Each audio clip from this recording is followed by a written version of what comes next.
I caught my fiancée turn our dream house into a legal trap in only her name, so I canceled the wedding and exposed her family's greed. Hey guys, so I, 34 male, just nuked my entire 2-year relationship and canceled a wedding that was 3 months away. But before you jump to any conclusions, no, I didn't cheat, she didn't cheat, nobody died, and I'm not having a midlife crisis. What happened was so much more insane that my friends literally didn't believe me until I showed them actual proof. It all started with a freaking house. Or more specifically, my now ex-fiancée Amber, 31 female, trying to scam me out of one. Let me back up. I met Amber at this networking event downtown 2 years ago. I was honestly just there to raid the free appetizer table. Those little bacon-wrapped dates are my weakness. When this drop-dead gorgeous woman in a power suit starts chatting me up about some art exhibit. She was this pharmaceutical sales rep with the kind of magnetic personality that got her whatever she wanted. Seriously, the woman had superpowers. Waiters would forget to charge her for desserts. Bouncers would unhook velvet ropes when they saw her coming. And store managers would magically discover special discounts that weren't advertised when she flashed that $1 million smile. I thought we were solid. We had the same taste in movies, both huge Marvel nerds, liked hiking on weekends when she wasn't posting pics for her Instagram, and could talk for hours about random stuff. We'd planned all the usual things couples do: marriage, kids, finding a sweet pad in a nice neighborhood, the whole package deal. Not going to lie, I always liked spoiling Amber with nice things. I'm not one of those dudes who thinks women should pay for everything. That's on themselves, you know. I'd surprise her with concert tickets, got her this Gucci bag for her birthday one time, and we'd take weekend trips to cool spots around the state. I'm not crazy rich or anything, but I make good money as a software developer at this fintech startup, and I don't mind spending on people I care about. But here's the thing. I always did it on my terms, when I wanted to. Not because I was being told to. That's the difference, right? Like one time early in our relationship, she hinted she wanted these expensive shoes for Christmas, and I got them for her because I wanted to see her happy, not because she demanded it. There's a huge difference. We finally started looking at houses last year, and at first it was actually pretty fun. We'd spend weekends driving to open houses, debating if having a massive kitchen was better than a killer game room. Game room, duh. And talking about hosting epic parties for our friends. We'd spend hours on Zillow just scrolling through listings and sending each other the good ones. But after like a month of house hunting, things started getting weird. It started small, you know. Amber began pointing at these insane mansions that cost double what we agreed we could afford. When I reminded her about our budget, she'd just say, "We'll make it work. That's what your coding bonus is for, right?" Like she already had my bonus spent in her head before I even got it. She got obsessed with houses that had all the extra fancy stuff: infinity pools, home theaters, and wine cellars. She doesn't even drink wine. She just liked how it looked on Instagram. The mortgage payments would have been more than most people's entire salary, but whenever I mentioned that, she'd just wave her hand like it was nothing. "You worry too much, babe. Money comes and goes." Easy for her to say when my money was the one going. At first, I thought it was just normal house shopping excitement, but I started noticing a pattern. Every time we saw a house within our actual budget, she'd find something wrong with it. The kitchen was too small, even though it was bigger than our apartment, or the master bathroom needs a full remodel because it didn't have one of those fancy rainfall showers, or the backyard wasn't big enough for entertaining. Like we're hosting the freaking Oscars after party or something.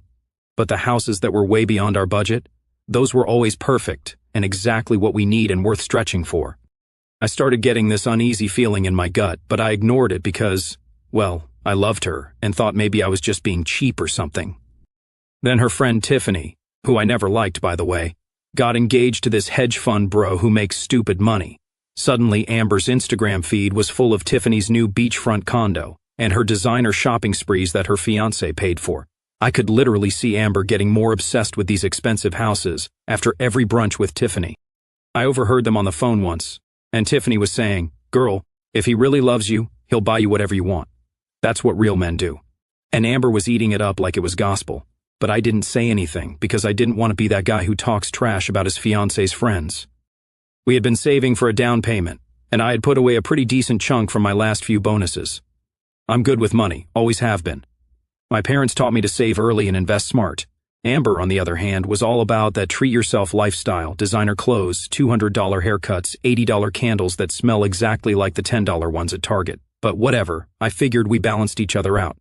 I was the saver, she was the fun one. That's when she started with these tests. At least that's what I realized they were later. She'd say things like, "I wonder if we should get a bigger engagement ring. Tiffany's is 3 carats, just to see what I'd say." Or she'd mention some $500 spa day and say, "A good boyfriend would just book it for me as a surprise." It was like she was constantly checking to see if I'd jump through hoops to prove I was man enough to keep her. She'd say stuff like, "I could have dated anyone, when we'd fight about money. Like I should be grateful she chose me and my wallet." She started acting like she was this rare prize and I needed to prove I deserved her by spending more and more. One night we were on the couch scrolling through more house listings, and she showed me this ridiculous mansion that was literally double our agreed max budget. I laughed and said, "Yeah, right, maybe when I IPO my own startup." And that's when she looked at me dead serious and said, "Well, why not? Don't you think I'm worth it?" That was the first moment I felt like something was really off. Like, worth bankrupting myself for? Who thinks like that? But then she cuddled up to me and started talking about how amazing our life would be in a house like that. And I pushed the thought away. Looking back, I should have seen it for the huge red flag it was. But you know how it is when you're wearing rose-colored glasses. All the red flags just look like flags. A couple of weeks passed and Amber was getting progressively more obsessed with mansions we couldn't afford. One Saturday morning she wakes me up super early, practically bouncing on the bed, shoving her phone in my face. Babe, look at this house, it just got listed." She's practically screaming with excitement. I'm barely awake, rubbing my eyes, trying to focus on her screen, and I see this ridiculous house that looked like something out of those fake MTV Cribs episodes, gated community, some pretentious name like the Estates at Whispering Pines or some crap, vaulted ceilings, a backyard overlooking a small lake, the whole 9 yards. It was in the area where all the local doctors and lawyers live, way outside of what normal people can afford. But the thing that really woke me up? The price tag, $1.2 million. Our budget was $450,000, maybe stretching to $500,000 if it was perfect and didn't need any work. "Isn't it amazing?" she squealed, already scrolling through more pics. "They're doing an open house today. We have to go see it." I sat up in bed and was like, "Amber, that's more than double what we agreed we could afford. The monthly payment would be insane." She just rolled her eyes. "God, you're always so negative about money. Just come see it with me. Looking isn't buying." Famous last words, right? So, like an idiot, I agreed to go to the open house just to make her happy. And honestly, I figured once she saw it in person, she'd realize it was ridiculous for us. We get there, and this place is even more over the top than the pictures. Marble countertops, heated floors, a bathroom bigger than my first apartment, a 3-car garage, we own 1 car between us, LOL. And this fancy wine cellar, even though Amber mostly drinks White Claw. All I could think about was how many extra hours I'd need to put in to afford those monthly payments. But Amber was literally dancing through the rooms, already planning where our furniture would go, and which room would be her glam space for the makeup videos she was always talking about starting but never did. "This walk-in closet is literally my dream. It's bigger than our current bedroom," she kept saying, ignoring the fact that we'd be eating ramen for the next 30 years to pay for it. The realtor, Ryan, could smell desperate money. You know the type, slick hair, fake tan, calling everyone buddy or sweetheart. He kept following us around, pointing out all the luxury features and how this neighborhood was highly desirable, and houses here only appreciate in value. When he casually mentioned the price, I thought maybe Amber would finally see reason. Instead, she grabs my arm and goes, "We can make it work, right, babe? This is exactly what we've been looking for." The realtor, sensing his commission, jumped in with, "I can introduce you to a mortgage broker who works miracles with your combined incomes. We might be able to get creative with the financing. Creative with the financing is code for, you'll be in debt until you die, by the way." After the tour, I tried to bring her back to reality in the car. "Amber, that place is way above our pay grade. The mortgage alone would be like $7,000 a month. That's more than one of our entire paychecks." She just rolled her eyes. "We can totally make it work. You've got that fat savings account from your bonuses, plus you're due for a promotion, right? It's our actual dream home, Jake."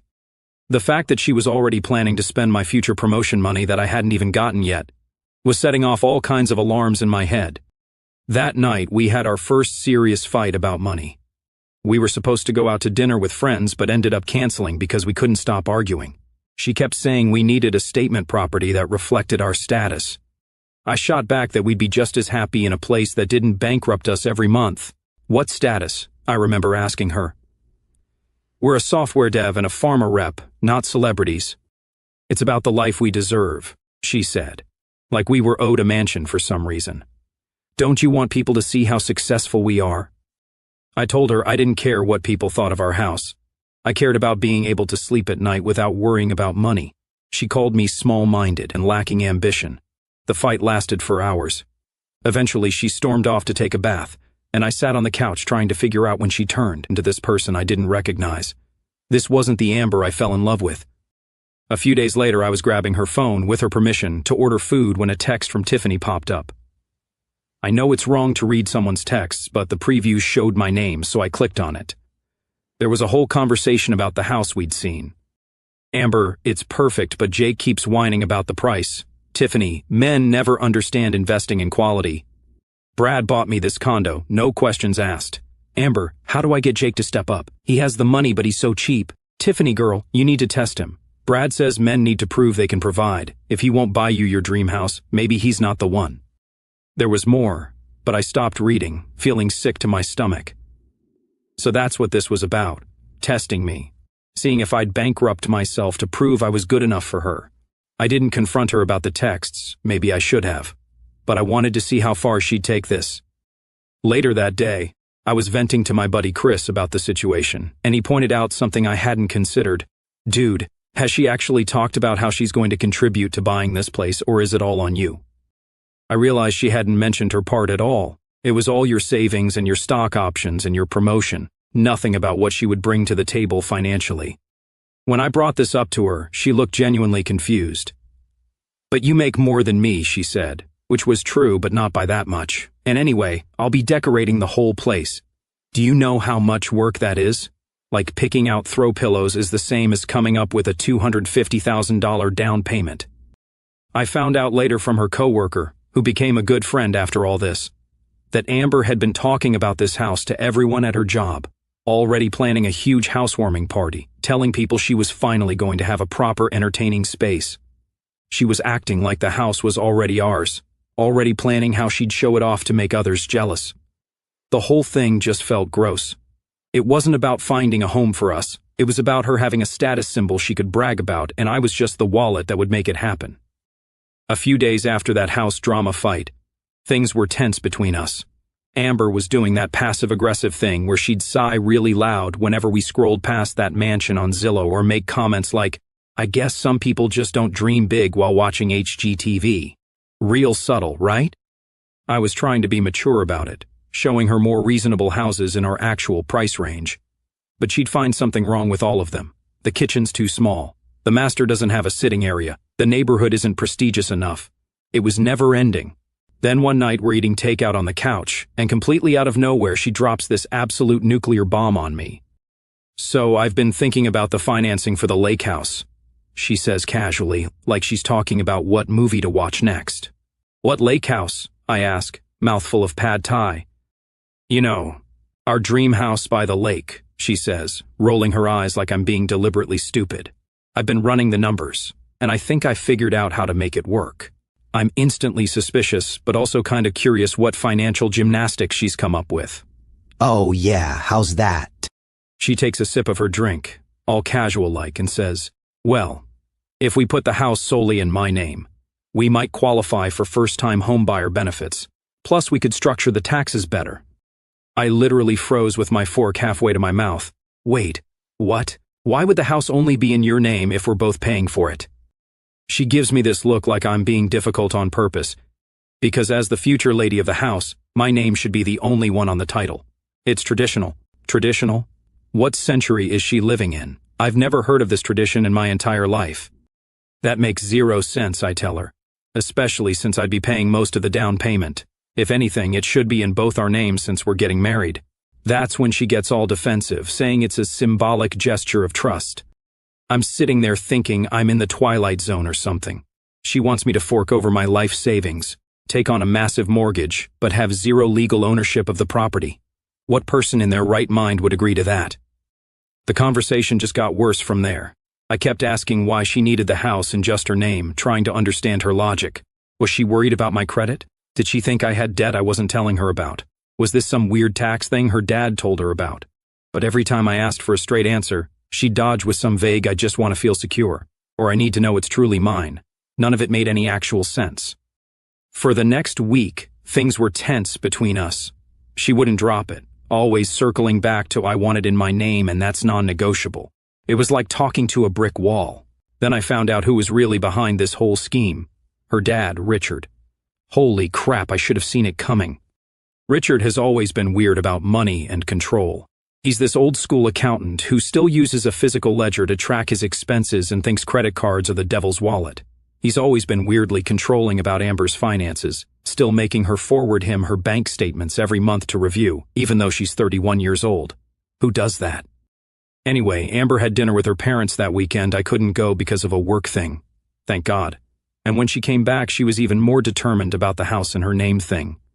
She let it slip that her dad had spent the whole dinner lecturing her about how she needed to protect herself financially, and that putting the house in her name was standard practice for smart women.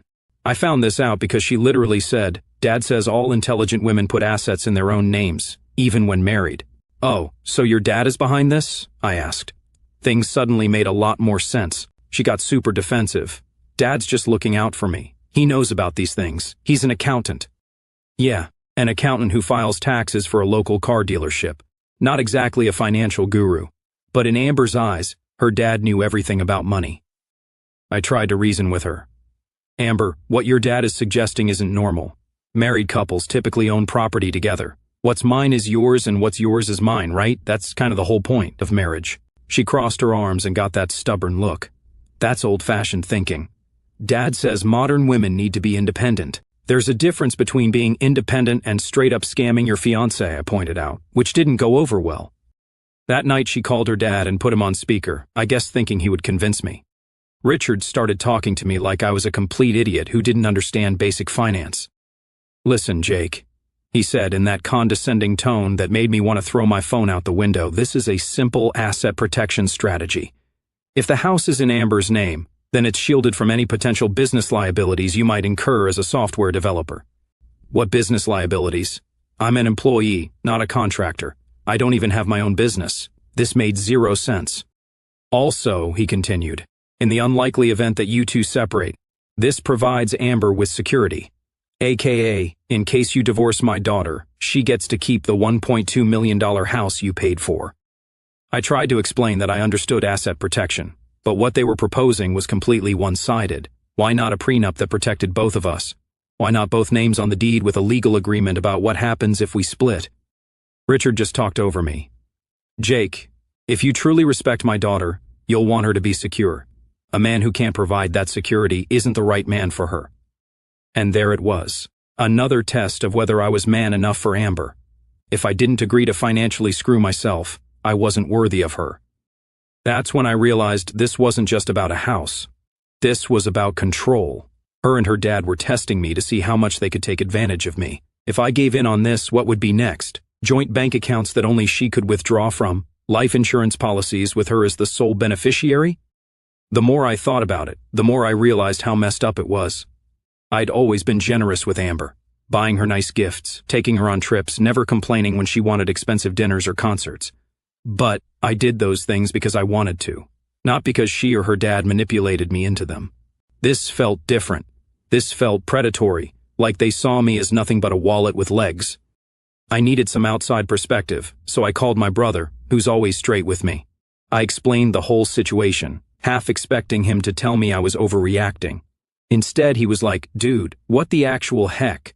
They want you to buy a house you can't afford and put it in her name only? Run. Run fast and run far." Hearing someone else say it out loud made me realize how completely insane their demand was. No reasonable person would ever agree to this. Amber must have sensed I was pulling back, because that night she went full rom-com mode. Got all dressed up, cooked my favorite dinner, the first time she touched a pan in months, and acted like everything was perfect. After we ate, she curled up next to me on the couch like nothing had happened. "I've been thinking," she said, super sweet, like this wasn't about to blow up again. "Maybe we could put the house in both our names, but with a condition." I paused. "What condition?" "If we ever split up, the house automatically goes to me. We can write it up legally." I just stared at her. "Wait, what? That's literally the same as putting it in your name only. You're still trying to guarantee you walk away with everything." She pouted like I was being the difficult one. "You're making this so hard. I'm just trying to find a compromise." "Oh," I said, trying to stay calm. "A compromise is we both own it, and if something happens, we split it like normal people. Either sell it or one of us buys the other out. That's how this works. What you're suggesting is just you getting a free house if we ever break up." She pulled back a little, clearly annoyed I wasn't falling for it. "You act like I'm trying to screw you over. Why can't you just trust me?" "Because every single version of this ends with me paying and you owning," I said. "You keep calling it trust, but none of this is mutual." She rolled her eyes. "God, you're so obsessed with ownership. It's like you don't trust me at all." "No, it's about not being an idiot," I snapped. "What if we split?" She shrugged like it was nothing. "Obviously, I'd keep the house. Dad says that's fair." There it was, crystal clear. This whole thing wasn't about starting a life together. It was about her and her dad locking in a house using my money while making sure I walked away with nothing. "So let me get this straight," I said. "You want me to put down the money, make the payments, take on all the debt, and then if things go south, I just leave with a thank you card?" "You should want to protect me," she said, like it was the most obvious thing in the world. "Dad thinks you're not the man we thought you were." That was it. That was the line that snapped something in me. "I've always been happy to spoil the people I love," I said, "but when I choose to, not when I'm being emotionally blackmailed by someone's controlling accountant dad. Your dad doesn't get to run our relationship, and if you think he should, maybe we shouldn't be engaged." Her eyes flared. Tiffany was right. "If you really want to be my man, you'll do anything to make me happy." I just looked at her. "Yeah, well, if being your husband means signing over my entire future, then no thanks." She stared at me like she couldn't believe I actually said it out loud. Then she stood up, knocked a picture off the wall on her way out, and slammed the door so hard the floor vibrated. Honestly, I couldn't have staged a better ending myself. After that blow-up, we didn't speak for 2 whole days. I crashed at my buddy Chris's place because I couldn't stand being in our apartment with all that tension. My head was a mess. Part of me still loved her, but another part was screaming, "Run, dude, run," on repeat. On day 3, she called with this fake sugary voice like nothing happened. "Babe, can we please talk? I miss you. Let's meet for coffee and work this out." Against my better judgment, and Chris explicitly telling me don't do it, I agreed to meet at Starbucks. I figured we'd either find middle ground or end things for good. When Amber walked in, she was all done up. Perfect makeup, hair styled, wearing the tight dress she knew I loved. Classic Amber strategy when she wanted something. Try to cloud my judgment with her hotness. "Jake," she squealed like we were long-lost friends and not a couple in crisis mode. She tried to kiss me, but I turned my head so she got my cheek instead. Her smile faltered briefly. "I ordered your favorite," she said, sliding a caramel macchiato toward me. I didn't touch it. I needed a clear head. "Look," she started when I didn't immediately accept her non-apology. "I think we both said things we didn't mean. I've been stressed about the wedding and house hunting, and I took it out on you. I'm sorry." Notice how she apologized, for her tone, but not her actual insane demands. "Anyway," she continued, "I think I've come up with a solution that will make us both happy." She pulled out a fancy leather folder and placed it on the table. "Dad's friend Michael, he's a real estate attorney, helped me draft this up. It's a fair compromise." My stomach dropped. I opened it and started reading what was obviously a legal document.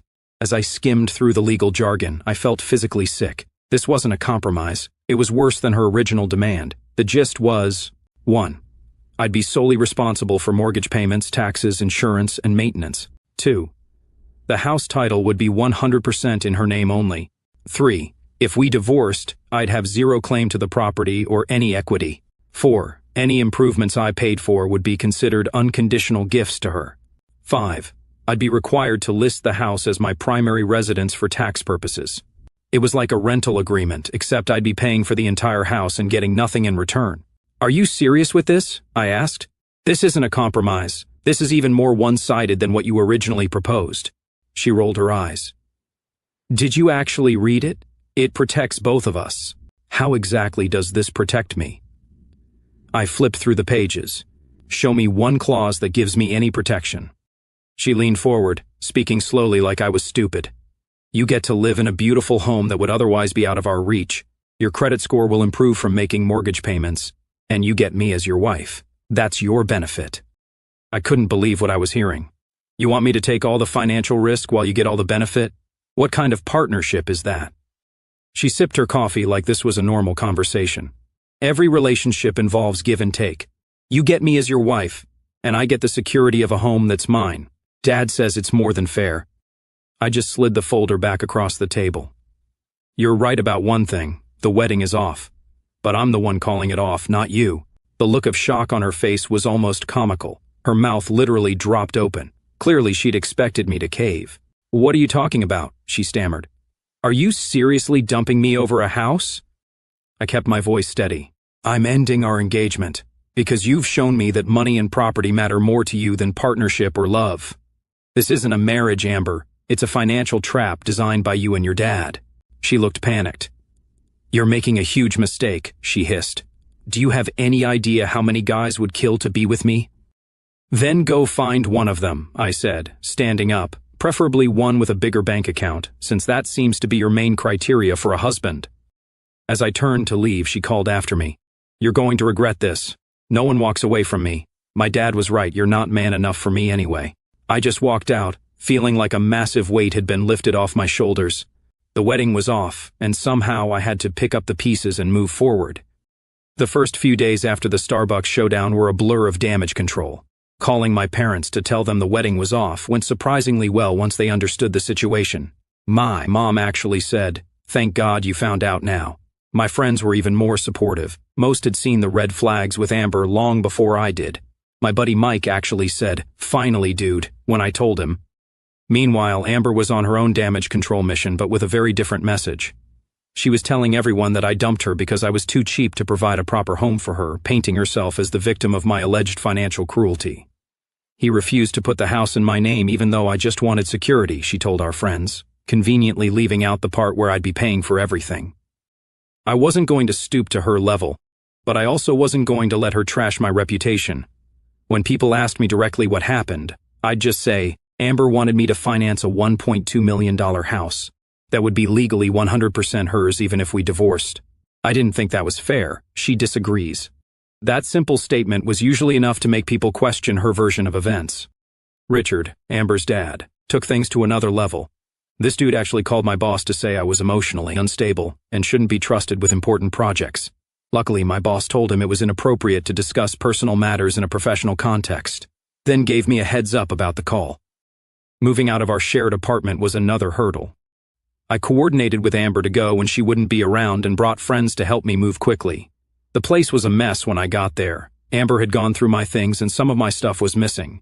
The most disturbing thing was finding that leather folder on the kitchen table, open to the contract she'd wanted me to sign, with a sticky note that just said your loss. It felt like a weird threat, so I took a photo for documentation. As we were loading the last of my stuff, Amber's car pulled into the parking lot. Great, so much for avoiding an awkward encounter. Didn't expect to see you here, I said. I thought we agreed I'd be out by 3. She ignored that.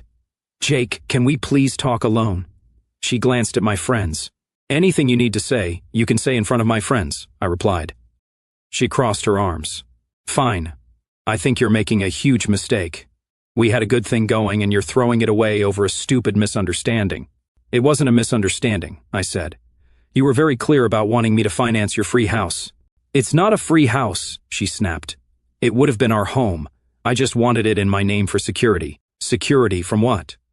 What were you so afraid of? Women often end up with nothing after divorce, she said. That's statistically untrue, I pointed out, and your solution wasn't fair to me. You were trying to protect yourself by putting me at risk. The conversation went downhill from there. She started crying, then got angry when that didn't work, then tried to guilt me about wasting 2 years of her life. In the weeks that followed, Amber kept switching between trying to get me back and trying to make my life hell. She'd send sweet texts one day and tell mutual friends I was abusive the next. Her dad even threatened legal action for breach of promise, which isn't even a thing anymore in our state. 6 weeks after everything went down, that dream house she and her dad were scheming to get went back on the market when she couldn't buy it herself. Turns out her pharmaceutical sales job wasn't enough to qualify for that massive mortgage without my income. Looking back, all the red flags were there from the beginning. Her entitlement, her dad's unhealthy involvement, her obsession with status and money. I just didn't want to